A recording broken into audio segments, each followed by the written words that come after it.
It's not uncommon in Counter-Strike for certain players to become known for a very specific thing.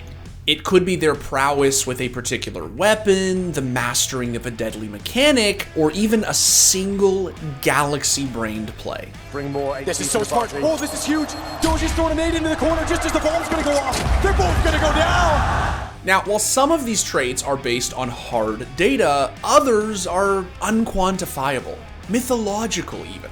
For instance, we can easily see to the decimal point Scream's unbelievable headshot percentage. But sometimes, even when you look at the stats, something like Art's signature aggression needs to be seen before it can be believed. But this is, again, just Art doing Art things. Aggression into mid, a quick headshot onto Moose. He's even going to go jumping into the window. He's got to be careful because Mihu waiting on the other side. But of course, Art wins that battle as well. Can Nifty trade in? No, he can't. Art is on an absolute tear. Leaving just 2 players standing and just ace it. Come on, just clear them all out. There's only 1 man left in your way and Art's gonna do the job. In similar fashion, there's another player who has a fabled proficiency that is somewhat difficult to describe. I am, of course, talking about Spencer Hiko Martin and his many miracle-grade clutches. That bomb plant's already been happening for quite a while here, so Hiko and Sean, that's a good kill from Hiko, but they realize Dupree's still in there somewhere. They're gonna try and go for it here. They wanna go all in. Hiko comes in with another kill, and back to a 2-on-2. That bomb's so far ticked. They gotta move quick right now. They're going for it. The defuse is already happening. Hiko, are you kidding me?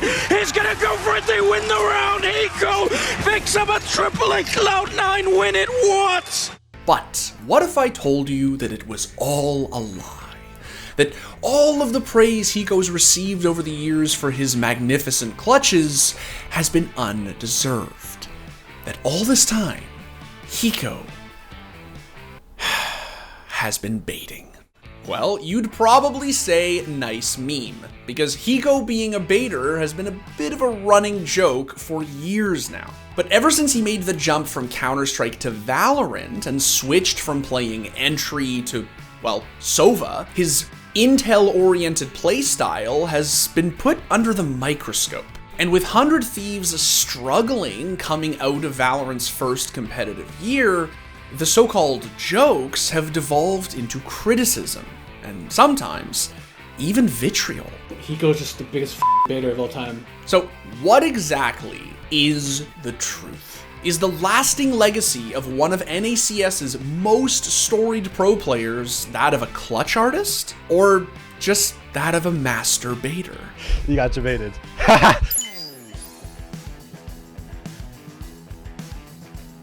Hey guys, so before we dive into the great debate, please like the video, subscribe to the channel, and turn on notifications. If we hit 2 million subs before the end of the month, I will be giving away my fabled Gungnir to 1 lucky viewer. Wait, what the f***?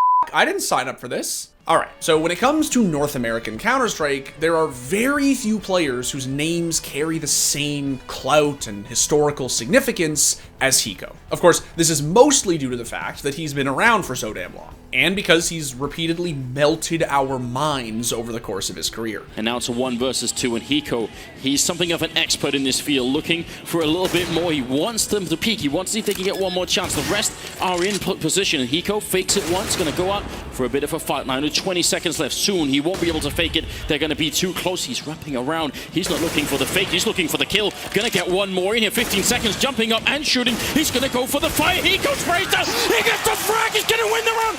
1 versus 3, and there it is. But we're not here today to ogle Hiko's most iconic plays or mourn his unfortunate catalog of truly cursed happenstances or wax poetic about his obvious value to the foundation of NA esports. We're here to find out if Hiko is in fact a filthy no-good baiter. And in order to do that, we need to establish something that will prove very valuable over the course of this video. And that thing is context. Throughout the majority of Hiko's CSGO career, he's been classified as a lurker, a player who typically operates away from the rest of their team, picking off rotating enemies, creating and/or capitalizing on space, and gaining map info. But in being a lurker, you often put yourself in situations where you need to be the hero. And over again, Hiko would prove that he was that guy. You're not that guy, pal. Trust me. You're not that guy. No, I'm saying he was that guy. Trust me. Now again, as we've seen so many times before, it's down to Hiko, but against 4, is it really possible? We do have a few players quite tagged up here from Luminosity, so Hiko definitely not going down without a fight. Oh wow, there's the first fast frag. Hiko gets a double. There's still 2 players left. They got no health on them. 13 and 3.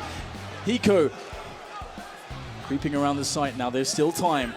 Oh my goodness, how does he do this? How does Hiko do it again?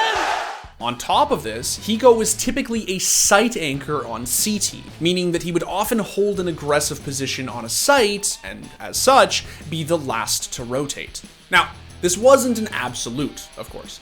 As with most players, it depended on the map and who they were up against. But when Hiko did anchor, it was for good reason.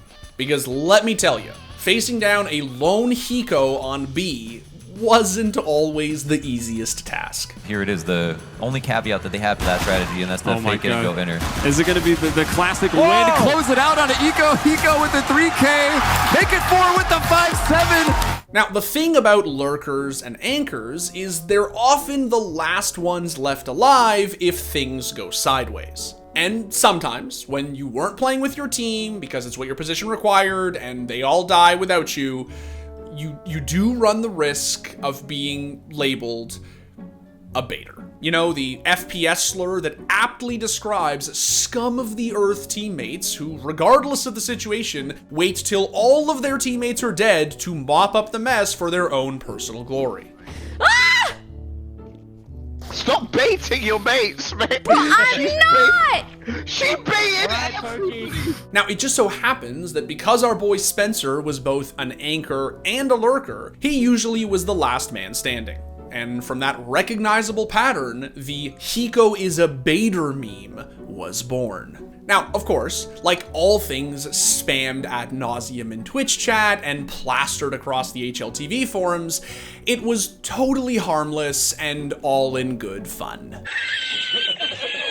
But as Hiko sort of fell out of the spotlight following his departure from Team Liquid in 2017, the meme died out, and with it, any real debates about its legitimacy. What's more, over time, the lurking role as a whole sort of fell out of favor in CSGO. On top of that, Hiko was getting older. Unfortunately for him, building a CSGO team in North America was no easy task. So in the spring of 2020, Hiko took his talents to Valorant, where understandably, he would be one of the first major signings for Riot's CS-inspired shooter.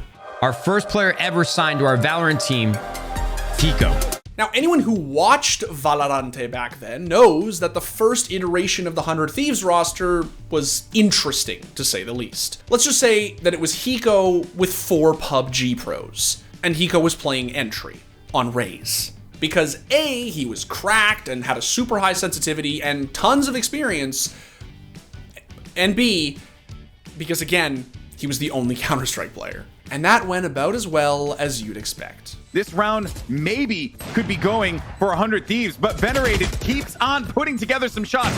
Corey at the back of the gong, he's going to be good for 1. Raucus gets a kill outside, and FaZe Clan stay alive in this competition. Eventually, 100 Thieves clued into the fact that in the early days of Valorant, the recipe for success was in fact CS. And after the team acquired Nitro, Steel, Asuna, and Dicey, they established themselves as a force to be reckoned with in North America. They have to find a way out of this situation, but it's getting worse and worse, and who better than Hiko to look to seal the deal here in this grand finals as Colors tries. He does all that he can, but it's simply not enough against 100 Thieves. 100 Thieves, they've done it. They are your first strike North America champions. Now, part of 100 Thieves' early success was owed to Hiko making a role switch. Since he no longer needed to be the entry, Hiko was able to lock in Sova and use that big brain of his to get intel, lurk, and clutch when needed. Of course, it wasn't long after reprising said role that the baiting memes began to resurface. If Hiko was playing, you know the Twitch chat was spamming the all-too classic copy pasta. My name is Hiko, forehead. I'm a baiter, forehead. I'll meet you at the bomb site, forehead, a little bit later. Now, to be fair, most of the comments were just jokes or old CS fans teaching young, impressionable Valorant fans how to troll. But once 100 Thieves started to post mixed results, those jibes became a little more serious. Who needs to go out of 100 Thieves? Probably Dicey. Or maybe like Hiko's just the biggest f***ing baiter of all time. Hiko won't be kicked. I know they won't be kicked, but that's why they won't win. Now, almost immediately, Hiko and his teammates laughed it off, reminding Twitter of the iconic copy pasta. But because not all Valorant kiddies were in on the joke, and some actually agreed with Chemical's criticism, Hiko decided to address the clip on stream. The last thing you want to do when you're like an upcoming pro, like still kind of a nobody, but your team is doing really well, is attack anybody at another team. Like that's like the last thing you want to do. Trust me, I've learned through my mistakes. I've definitely had my fair share of doing what he did when I was younger. I think it's the wrong way to deal with stuff. And again, I don't really care if someone calls me a baiter, because I am a baiter. I'll be the first to admit, I'll be the first to tell you I'm a baiter. But it's just the way that he said it was very, like I said, it was very hate-filled. It was very like, his tone came off as very not good. Now, before you start saying, but Hiko himself just said he's a baiter, I'm going to offer you some more of that magical, intoxicating ingredient mentioned earlier called context. First of all, Hiko plays a lot of Sova, an agent that typically isn't selected by aggressive players. So instead of fragging out, he could be found droning or lining up shock darts while his teammates were engaging in battle. It's literally his job to stay alive and gather intel for his roster. What's more, if there is one player you want last alive in North America, it's Hiko. No. I'm like playing super selfish, Hiko. I can't really help you at all. 80 on Cypher, 100 on Sova. They got One more. That's too low. That's too low. That's too low. 100 on Sova. Okay. One's at door. One enemy remaining. I'm just naughty. Secondly, I need to explain something that is long overdue. There is a difference between baiting and trading. And that difference, for the most part, is intent. Baiting is when you purposely let your team die so you can pop in right after to secure the easy kill when the enemy is reloading, repositioning, or rotating. But if you communicate with your team and play off their engagements while putting in an effort to clear corners and hold angles, you're trading. Unfortunately for Hiko, that distinction didn't seem to matter to his haters. Clips would routinely make the rounds painting him to be the filthy no-good baiter that they wanted him to be. But since it's Hiko we're talking about, usually the evidence of him baiting was overshadowed by a ridiculous clutch. There's only one man left standing is Hiko, and Hayes does not care. He just wants to shoot everybody in the face. And here comes the late lurk through from Wardell. Surely not, right? Silence. Surely not. Hiko. Well, there you go. Hiko gets one onto Wardell. He's got the spike. He's got 30 seconds, so he has some time. He also has the ultimate. The problem is you have to somehow sneak onto the site, get the spike down, and then stay alive long enough to be able to use your Hunter security. He's gonna, oh no freaking way Hiko does this again. He drops things down to a 1v1, taps, looking for the swing. He spotted Cutler, so he has a great idea of where he is, and Hiko does it again! Are you kidding me? Now, I say usually because it didn't work out that way all the time. And all it really takes is one out of context clip for people to get really riled up. One's the new box ready. Dude, go out, Spencer. Dude. Dude, I thought I just shot my knives at Spencer because he's just not going out. To make matters worse, 100 Thieves' downward spiral continued over the course of 2021. In 2022, things reached a tipping point after a now infamous match against the Guard. This is what's going to push the Guard maybe to this win. 2 more kills remaining for this team. Hiko and Eccles make it only. Hiko, will it be a flawless to finish it off? A prime gaming flawless for the Guard. Does get that. Does get the ping in. But still, no more shock darts. Instead, Hiko just going in. He actually goes for the fake, and Jonah just trying to go for the knife. Oh, you just see the poke right through the wall. Oh, boy. Come out in the middle of sight. One person coming out from Cat. There goes the drop from Eccles. Trent and Valinol getting kills. A 4v1. A statement from the Guard. 13-0 over 100 Thieves. After bombing out of qualifiers for Iceland, even 100 Thieves' most loyal fans began to scapegoat Hiko. But things went from bad to worse when yet another clip went viral of Hiko ostensibly baiting. Yeah, it's pretty good. I mean, Hiko, bro, you gotta get in sight with him, man. Nope, Hiko's just chilling. Hiko, get in sight with him, man. He's bad. No, Hiko has got a drone, bro. He backed up to get a drone. Oh! He's actually just where the bloody hell is Hiko? Okay, even I will admit that does look pretty bad. If you are a Hiko hater, you jumped all over this. But without even being asked, Ethan, one of Hiko's teammates, came to his defense. Oh, the Twitter clip of Hiko and Spawn? Bruh, y'all are weird, dog. He's literally, he said, I'm holding your right. And I was like, all right. And I'm just delaying. They just never swung right. And when they did swing right, they flashed him, so he had to get pushed up spawn. Listen, if this was a plat lobby, then sure. You could say that Reyna was baiting you. People do it all the time. It's actually instinctual for a lot of solo queuers, and a pretty bad habit if you ask me. But at the pro level, unless we hear the comms or someone from the team comes out and says something explicitly, we really have no way of knowing. It would be insane to assume that a top level team isn't communicating and playing off each other. It's even sillier to assume that if Hiko was truly baiting all this time, that he never faced any consequences. It's also important to note that sometimes, when consciously executed, baiting can be a good thing. Yeah, go B, I can kill rotates.